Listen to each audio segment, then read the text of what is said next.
in 1974 have gone down in UFO folklore. The recently released MOD files have added even more mystery. Researchers from the British Geological Survey were quickly dispatched to Berwyn to investigate an earth tremor that had registered 3.5 on the Richter scale. Immediately after the earthquake, we were getting a lot of reports, some of them rather complex ones about lights in the sky, lights on the hill. So I brought a small team of people down to ask the local people around here what they'd seen, what they'd heard, what they'd felt. The British Geological Survey team have become known in Berwyn legend as the Men in Black, as they were dressed in dark suits, official looking, and were going door to door. Some people seemed to think the whole event was rather suspicious, and that we, simple scientists from the Geological Survey, had something to do with suspicious events around here. Files containing Chris's notes recall his interview with nurse Pat Evans, who saw the unidentified light. I have here the notes that I made when I talked to Pat Evans. She felt the shaking, but also she was very concerned about lights that she saw in the sky. She thought there was a big red light, like a glowing red fire.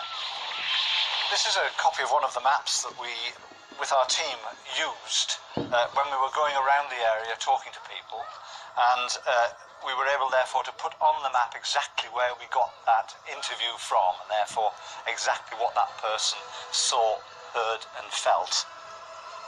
This British Geological Survey map, buried in the vaults, is a revelation.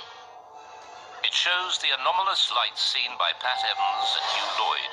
Both appeared in the same small area of hillside at the same time.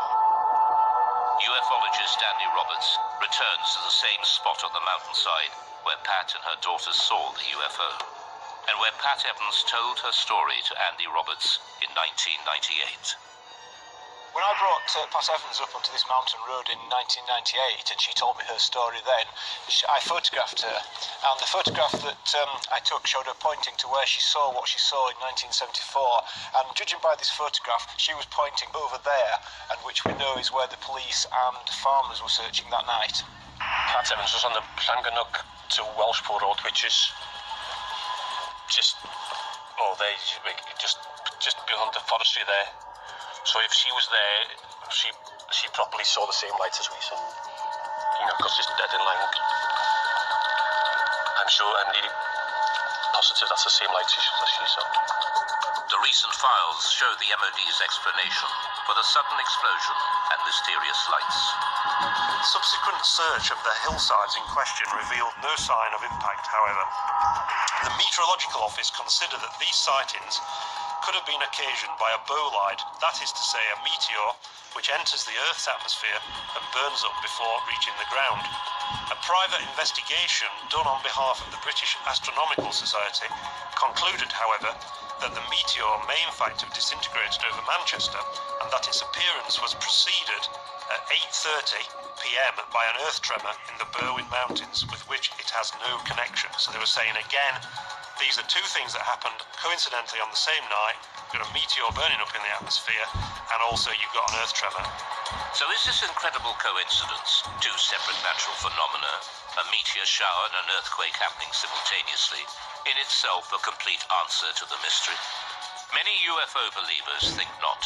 They believe the files fail to answer the big question: what was the source of light Pat Evans and Hugh Lloyd saw on the ground? So what Pat saw is an absolute mystery. I don't think it's a UFO for a minute, although it is an unidentified something. It appeared to be on the ground. If anything, it's an unidentified grounded object. But it's a mystery. So in and amongst all the hype about aliens and extraterrestrial crashing, in amongst the truth and the fact about an earthquake and bolide meteors, what we have is a mysterious sighting of a stationary, large, glowing object on the ground for at least 10 minutes. So is this case closed for Berwyn? There are still many unanswered questions. The Berwyn Mountain incident is, I think in many people's minds, it's not case closed. Some people believe that the release of these files is itself disinformation, and that the Ministry of Defence is still covering up some great secret truth about UFOs.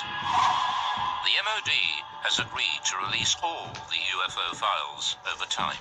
But will all the secrets be revealed? It seems that the public is not ready to give up believing just yet. For some people, UFOs are with us for a long time to come. Well, until the real ones show up.